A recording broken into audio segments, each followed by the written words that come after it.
श्री गुरुदेव दत्त. गुरुपौर्णिमा भारतीय संस्कृतीतील अत्यंत पवित्र आणि भक्तिभावाने साजरा होणारा दिवस. आजच्या ह्या पवित्र दिवशी आपण प्रेम, श्रद्धा आणि सेवाभावाने तयार करत आहोत गुरूंना अर्पण करण्यासाठी पवित्र खिरीचा महाप्रसाद.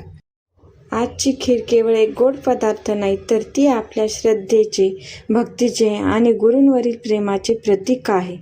चला तर मग आजच्या रेसिपीला सुरुवात करू. सर्वप्रथम एक वाटी तांदूळ घेऊन ते 2-3 पाण्याने स्वच्छ धुतले आहे. त्यानंतर ते 15 ते 20 मिनिटं पाण्यामध्ये भिजत ठेवायचे आहे. तुम्ही कोणत्याही प्रकारचा तांदूळ घेऊ शकता.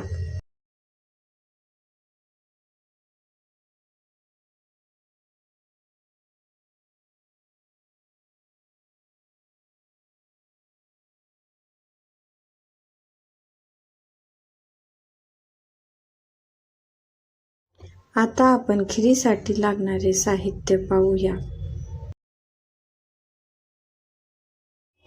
खीर बनवण्यासाठी मी 1 वाटी साखर, किसलेले खोबरे, वेलदोडे, काजू, बदाम घेतले आहे.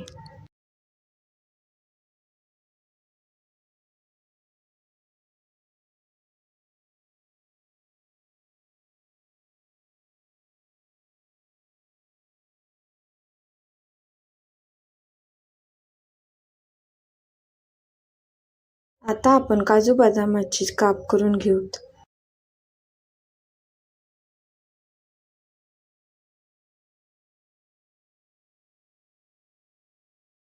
आता आपण मिक्सरच्या भांड्यामध्ये भिजवलेला तांदूळ घेऊन तो मिक्सरला थोडासा फिरवून घेऊ.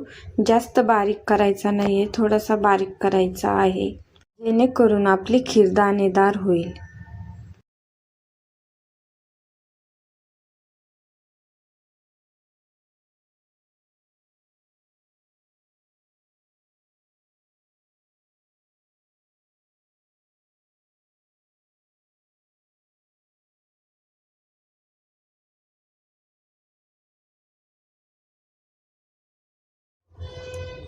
अशा प्रकारे तांदूळ मिक्सरच्या भांड्यामध्ये वाटून घ्यायचे आहे.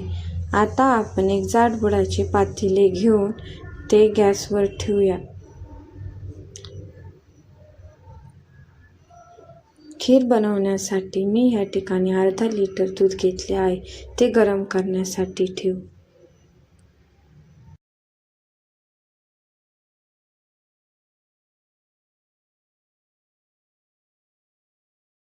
दूध मंद आचेवर तापत ठेवायचे आहे. दूध टाकल्यानंतर मी यामध्ये 1 ते 1.5 ग्लास पाणीही टाकले आहे. दूध गरम होत आहे तोपर्यंत आपण सर्व ड्रायफ्रूट साजूक तुपामध्ये फ्राय करून घेऊ. कढईमध्ये साजूक तूप टाकले आहे.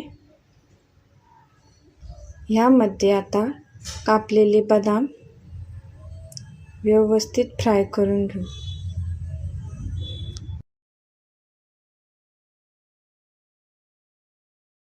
आता काजू टाकून घेऊया. गॅसची फ्लेम मंद ठेवायची आहे.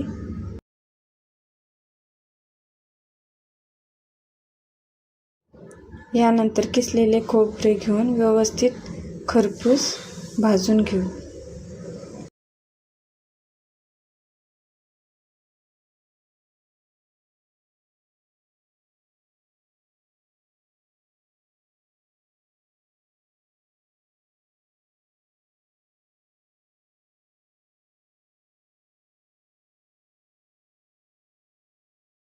सर्व व्यवस्थित भाजले आहे. आता आपण हे एका भांड्यात काढून घेऊ.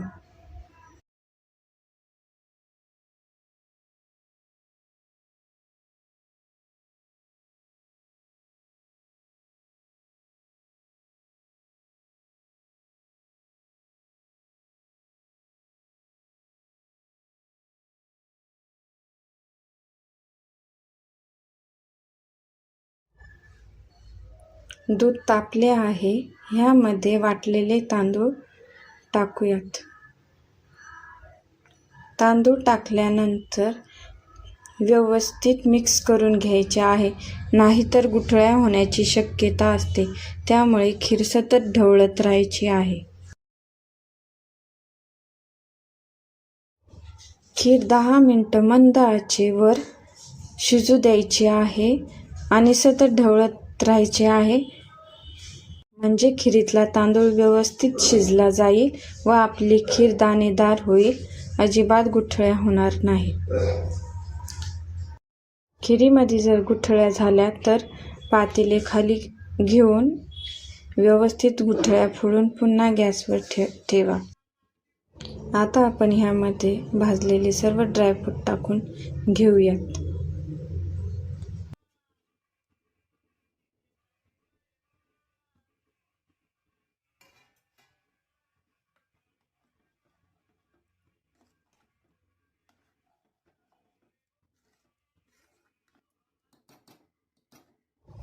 आता खिरीत साखर घालूया.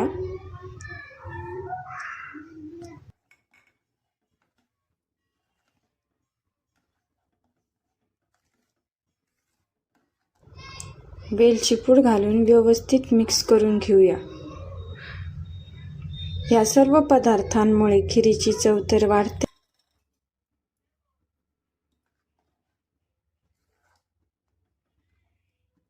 खीर मंद आचेवर छान शिजू द्यायची आहे आणि सतत ढवळत राहायचे आहे, जेणेकरून सर्व पदार्थ दुधात छानपणे मुरतील.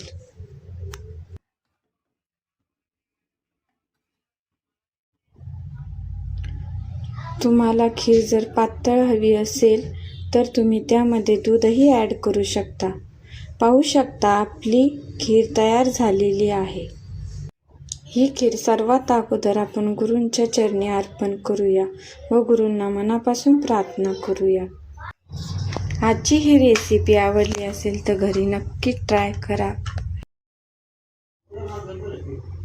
गुरुपौर्णिमाच्या ह्या पावन पर्वानिमित्त आपण सर्वांना हार्दिक शुभेच्छा. व्हिडिओ आवडला असेल तर नक्की लाईक करा, आपल्या मित्र परिवारासोबत शेअर करा आणि अशाच नवनवीन रेसिपीसाठी माझ्या चॅनलला सबस्क्राईब करायला विसरू नका.